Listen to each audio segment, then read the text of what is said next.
mengenai SOP solat Jumaat. Solat berjemaah di masjid-masjid.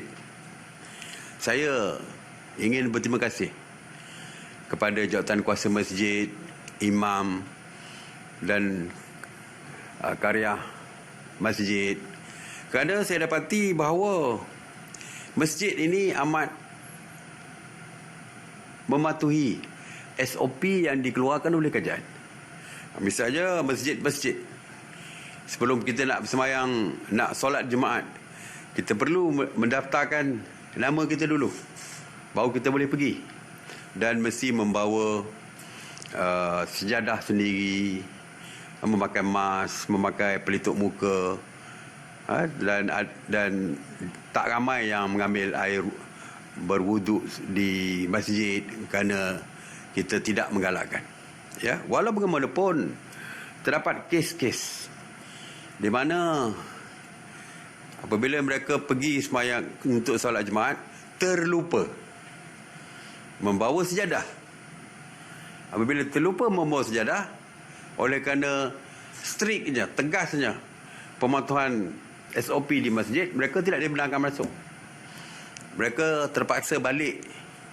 Dan jam hari Jumaat ni kita tahulah jam. Bila sampai ambil sejadah di rumah, balik ke masjid, orang dah selesai sembahyang.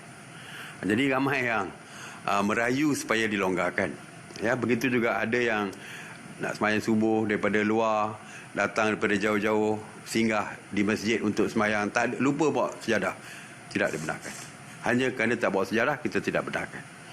Jadi hari ini, Yang Berhormat Menteri di Jabatan Perdana Menteri, iaitu Menteri yang kita sebut sebagai Menteri Agama, yang dikenali sebagai Menteri Agama, Menteri Jabatan Hal Ehwal Perdana Menteri, Menteri di Jabatan Perdana Menteri Yang Berhormat Datuk Seri Dr. Zulkifli Al-Bakri, hari ini membawa rayuan daripada orang ramai ini kepada kita, mesyuarat.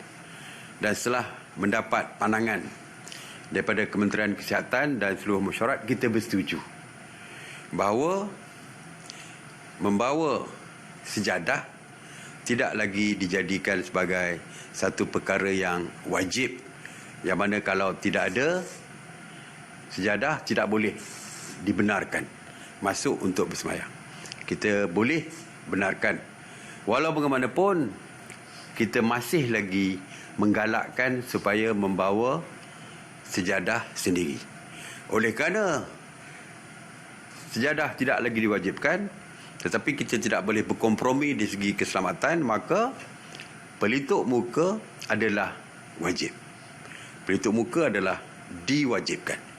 Tidak ada kompromi dari segi pelitup muka di dalam masjid, kerana sejadah tidak lagi menjadi satu perkara wajib yang menyebabkan ramai yang terlupa tidak dibenarkan masuk.